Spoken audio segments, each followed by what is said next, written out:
Amoras é um filme que pode ser visto de vários ângulos, como quase todo filme. Eu vou começar dizendo que é um filme sobre um primeiro encontro.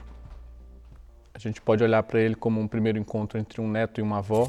Eles se desconhecem, se ignoram, mas a gente pode pensar também como um primeiro encontro entre o luto e a fantasia, entre os fantasmas e a coragem, ou como um filme que simplesmente está tentando trazer para essa experiência do afeto e do primeiro contato mais uma dessas contribuições que o cinema traz, especialmente um filme que tem um papel muito importante para nós aqui da UESB, do curso de cinema, por ser um dos primeiros que foi feito com o intuito de ser uma ficção com um pouco mais de consistência, com o intuito de se produzir cinema de ficção aqui no interior da Bahia, no Sudoeste. E tem, entre as suas, acho que principais belezas e forças, essa riqueza da relação entre realidade e fantasia.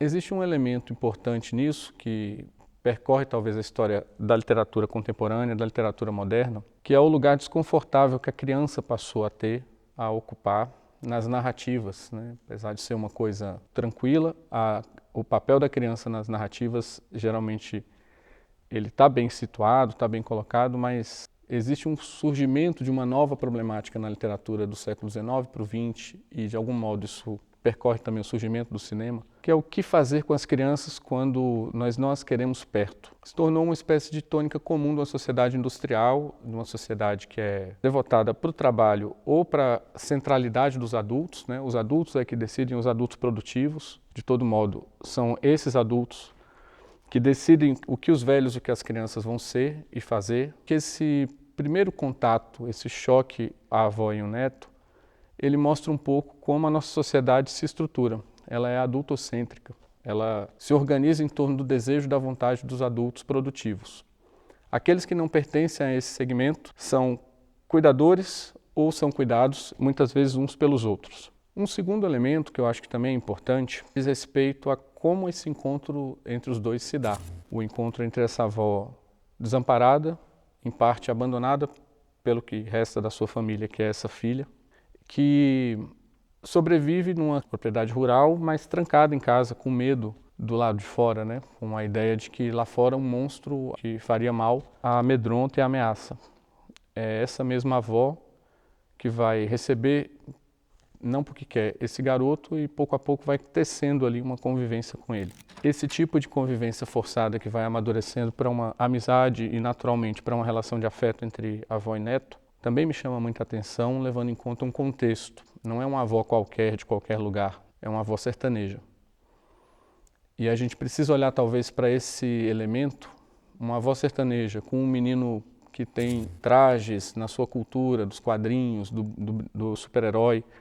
Esse contato entre esses dois mundos também é um contato meio feito à força, né? Nós estamos falando de um mundo que está em desaparição, que é esse mundo rural, sertanejo, e um outro mundo urbano que também não está muito bem das pernas, embora cresça bastante, né? Se espalha por aí. Então, se a gente vê esses dois personagens como uma alegoria de dois mundos, dois universos, eu acho que essa é uma boa forma da gente entrar em contato com as camadas que são implícitas do filme, né? A gente pensar as alegorias ou as imagens que ressoam a partir de uma história que aparentemente é simples, né? De um garoto que vai passar uma temporada de viagem dos pais, dos seus responsáveis, né? Porque o noivo da mãe não é o pai dele, isso também é um ponto importante para destacar. A gente tem aí dois universos, dois mundos se encontrando, esse mundo agreste, talvez enlutado, bastante enlutado, na verdade, de uma senhora que perdeu seu principal vínculo amoroso, que era seu esposo, numa situação traumática que resulta nessa experiência de um fantasma contínuo que ronda a sua casa, da qual ela não pode sair sem correr risco também de desaparecer. Do outro lado, esse menino que, embora pareça mais bem amparado porque vem de uma sociedade urbana industrial, porque tem seus aparatos, brinquedos, mais pessoas perto dele, está igualmente sozinho. ele está igualmente desamparado, né? Uma das falas mais significativas dos diálogos entre a avó e o neto diz respeito exatamente a isso. Ele pergunta por que a mãe não o ama. Em oposição a isso, você tem inscrito na capa do super-herói, do boneco, né, do brinquedo do Robertinho, a frase que diz respeito provavelmente a seu pai, que aquele brinquedo, aquele presente era para o seu filho amado. Esse pai que está ausente ali, do qual a gente pode intuir muito mais a sua importância por não estar do que por estar. Parece a mamãe.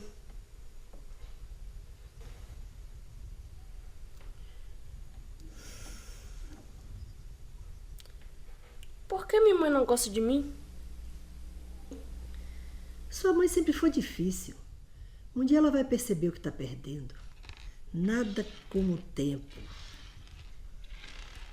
Nós somos feitos disso, né? De presenças, de ausências, de encontros bons e ruins. E esse encontro dos dois, do neto e da avó, como às vezes acontece com muitos avós e netos em condições de histórias traumáticas, de famílias muitas vezes fraturadas pela perda, pelo luto, o que é uma constante na história do Brasil, né? Se a gente lembrar uma fala do próprio Eduardo Coutinho, um grande realizador de cinema brasileiro, ele diz que um dos principais elementos para se pensar a população brasileira diz respeito ao fato de que uma parcela profunda da sociedade, uma parcela muito grande da nossa sociedade, não tem uma família nuclear.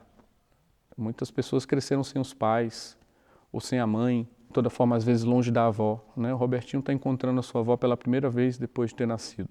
Isso diz respeito também a uma transformação da nossa cultura em relação aos vínculos, ao como a gente pertence, né, de algum modo, a um circuito que não é só familiar, mas também cultural, né? O menino está conhecendo aquela vida da avó, enquanto ele tenta lidar também com o desamparo que sente em relação à mãe, à ausência do pai, e essa questão do amor no meio disso. Última coisa que eu vou colocar diz respeito a essa correlação entre fantasia e realidade, ou talvez uma triangulação entre fantasia, realidade e fantasma. São palavras que têm uma relação muito forte com o cinema, mas têm uma relação muito forte também com a psicanálise, né? com os estudos sobre o inconsciente, sobre as relações afetivas, sobre os vínculos amorosos. Nós amamos ou desamamos em função dos nossos fantasmas e fantasias. E a realidade que a gente é capaz de construir a partir disso, ela é tecida do como realidade e fantasia se entrelaçam, como realidade e fantasia também se separam, se distanciam um do outro. É muito interessante que esse menino seja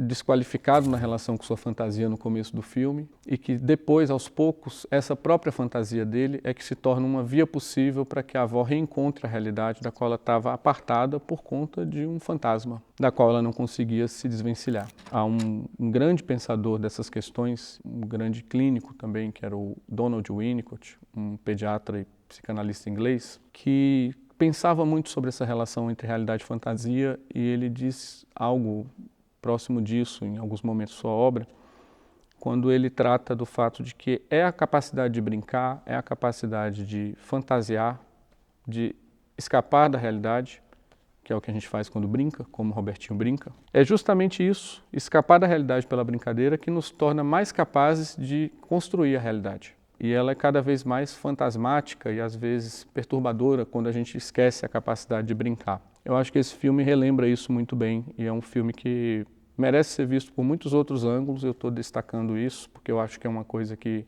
está no primeiro plano da felicidade da obra, né, do como ela foi concebida e de uma mensagem que eu acho que é cada vez mais importante no mundo que está brincando cada vez menos.